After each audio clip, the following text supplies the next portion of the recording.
Alright everyone, now we have the figure fully ready for the review. Why did I say it like that? That sounds cringe. But anyways, yeah, if you couldn't tell, this figure was secondhand. I did manage to get it from a friend. So yeah, I have him now in my possession. I can't friggin' English anymore. But yeah, no, he's a pretty cool figure. This is a Tamashi figure, so I have pretty high expectations as a quality, though I know it is somewhat of an older figure. At least that's per my assumption, because I haven't seen this guy anywhere, and I just assume he's an older release from a couple years back. But yeah, detail-wise, it's super simple, because that's the whole point of the figure arts. They want great quality in terms of like playability, and what it's supposed to represent is like very minute details, so it's not like monster arts. So I guess if I would try to find this guy online, he'd be a lot cheaper than, say, the -1 Godzilla, which, Jesus Christ, I think is super expensive now online. But yeah, they captured this guy's presence perfectly with this figure. Even though the boxing is in Japanese, I will probably switch between Omnimon and Omegamon. Just, I don't know, it's just gonna be like that for a bit. But yeah, no, simple figure, simple design, sort of simple design, I guess. If you look at the anime, maybe not, but everything else, yeah. If I had to name a criticism, is dealing with the cape. Now, trying to get into a pose, that's the easy part. Getting it on him is a pain. It's a pain. But yeah, if y'all don't know who Omnimon is, if you haven't seen the anime, or at least in my case, if you haven't seen the movie, which that's the only thing of Digimon I've really seen, this is Omnimon, and he's supposed to be a combination of, I think it is War Greymon and Metal Garurumon. At least I'm going to assume I've got the name somewhat correct. I could be entirely wrong. I don't know. Yeah, this is the form used in the movie to finally defeat Diaboromon or Diablomon, which translates to just Devilmon, which, you know, yeah, we get it. He's evil. He's evil. He's destruction incarnate. He's a representation of humanity's destruction, at least per the movie. Like, it was pretty obvious during the movie what he's supposed to represent. So yeah, that dude was freaky as all hell in English dub. Like, god damn, they went off. Whoever was the voice actor for that, I'll probably put it on screen, but whoever was the voice actor for Diaboromon really popped off in the English dub. Yeah, no, I'm happy to have this figure, because when I first saw him, it's like, oh, he should be pretty simple. Then I come to find out it's a Tamashii Nations figure, and I can kind of feel it. Just like messing around with him, I can sort of feel it. Well, we don't have to go into too much about detail, because you can't say much about detail. It's anime. It's not like a super highly detailed like Figma or Monster Arts or whatever. They at least got his eyes correct.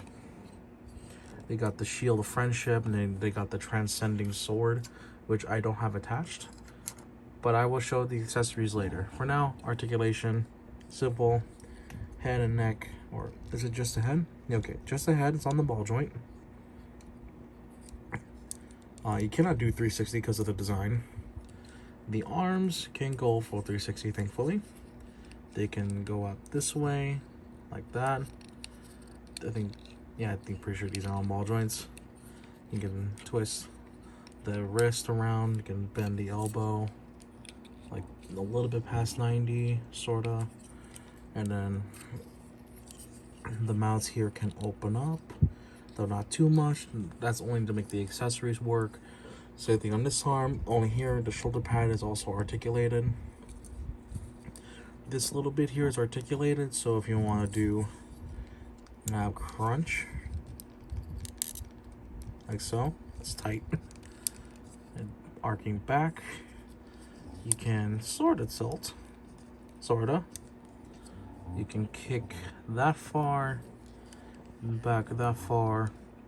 You got thigh rotation, you got a knee bend that's way past 90. I think, not just with thigh swivel. And then you got ankle rockers, which are pretty tight, all things considered. Not much in terms of actual rocking, but you can make it work. You can definitely make it work. It's just not gonna be easy. And the toes can't articulate. I've had figures now that can articulate toes, and it's the strangest thing to me. The only exceptions being Godzilla and now Omegamon here. Let me just make sure he doesn't fall when standing. Oh, he has also got this waist swivel going on. All that fun jazz. Let me stand him upright. Let's showcase accessories. Starting with the two ones that he's supposed to have on him when in attack mode. Or I'm just going to assume attack mode, but whenever he's on the offensive, he needs his Garuru Cannon? Or is this called the Supreme Cannon? I think it is called the Supreme Cannon. You just want to open the wolf mouth. Garurumon looks like a wolf, if you ask me. And then you just want to plug it in, like so. There you go. There you go. Now you got the big old Supreme Cannon in. Insert brand logo, but I'm not really going to do that because I fear copyright will strike me down. And you've got the Transcendent Sword. Shield of Friendship is here, of course, so that's just going to stay there. And then you just kind of shove it in. Close the mouth a little bit. There you go. Now he's got his sword and he's ready to take on Diaboromon and defeat him. Stop the doomsday clock. Stop the nukes going all out. Alright, before we take on the stand and its accessories, I do want to showcase two more accessories. They're going to be tiny little characters on the shoulder pads. I believe this is Ty. And I'm forgetting this dude's name. Hold on. I'm straight up going to Google. I'm going to Google the name of this guy. Grab the mouse. Okay, I figured out. This is supposed to be Ty. That's Ty. And then this is supposed to be Matt. I think that's the shared name in the Japanese dub. I'm going by English dub memory here. But the way you want to get them onto here is you want to take off these shoulder blades, which is hard to do with the cape in the way. So we're going to use a trusty screwdriver. Just kind of knock them out of their pegs. Or like just gently pry them off. Let me move this out of the way. Kind of get in here. There you go. And then let's get this one off as well. There you go. And then the way you plug them in is a peg hole or just a peg. And there you go. 2 pegs, 2 peg holes. Just slot them in like so. Like so. And now you have them riding on his shoulder as they work together to take on Diaboromon. I want to make sure he doesn't fall. So yeah, they give you a couple stand parts. You probably saw one of them or some of them in effect already. But what you want to do here is you take this little peg. This peg right here. We'll plug, I'm going to just do this. We'll plug in the back like so. And then you probably saw in the video, and I might just slap some pictures on here, or might do like a little montage, I don't know. I'll figure out what I do. But what you can do is you take these pegs, plug into the holes that you saw right around here, and then there's little clips on the end that hold the cape. You also get, to my knowledge, one big one. And that's if you want the cape to sway to one side, if you want that effect going on.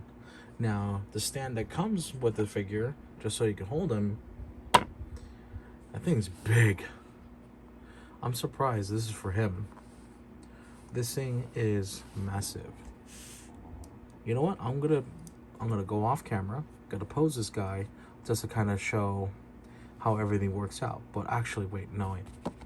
Now that I think about it, before I get into that pose, I want to do size comparisons real quick, just of 2 figures, or maybe I'll grab the third one at some point. But yeah, let's do a little bit of size comparison. Let me just fix the cape like so, like that. Alrighty, for the first size comparison, we have the Revoltech Queen's Blade Analot. She's pretty tiny compared to him. Next, we have Figma Toka Yatagami from Data Live. And then we finally have the figure from one of the most recent videos I made that I'm really proud of, -1 Godzilla. Let me just switch them around. Yeah, that's sick. Same company, really different end goals here. Like, you can tell by looking at it, let alone by feeling it. This dude is heavy. Alright, I did say I was going to showcase a little bit of posing. Here's my attempt at a flying pose. It's bad. Alright, this one will be the pose for the end of the review, but yeah, I just had to make the cape work because that was irritating. The cape is so far my least favorite part about this figure. Just trying to work with it. I wish I had like bendy wires or something to keep it solid instead of like the whole cloth thing. I know it looks nice, but it's a little irritating to work with. Well, that is going to be it for today's review. Sorry if there's a glare from the light. It just shone really nicely on the camera. But, yeah. Any complaints I have this figure? It's just the cape. The cape is literally my only issue with it. Otherwise, this figure is honestly pretty fantastic. It's fun to play with. It's a Tamashii figure. It feels nice to play with. It's not like the Revoltech where I have had some issues with it. But, yeah. Am I really super attached to the Digimon series? Not really. I've only watched the movie and a few episodes that had Andrewomon in it, because those are the ones that are coming to mind. I don't know. I think it was called Digimon Masters. I don't know. I could be wrong. I'm not even going to bother trying to put it on screen on that one because it's not a franchise. It's not that I don't remember it fondly. I do with the little I've seen, but it's like, it's not something that really clicked to me, nor really connected to me. I just remember really liking the Digimon movie. And this figure is from the movie, at least in my eyes. He's probably appeared in the TV shows or whatever, but I only really remember him from the movie. Yeah. I don't know what else to say to that point. But yeah, thank you guys so much for watching. Like, comment, subscribe. You know, the YouTuber garbage that I hate saying that. Like, I hate repeating that same phrase over and over, but I have to because of my channel. YouTube algorithm really demands it. But anyways, guys, hope y'all enjoyed this video. Comment down below if you know more about Digimon than I do, which I'm going to assume you do. Alright, thank you guys so much for watching. Take care.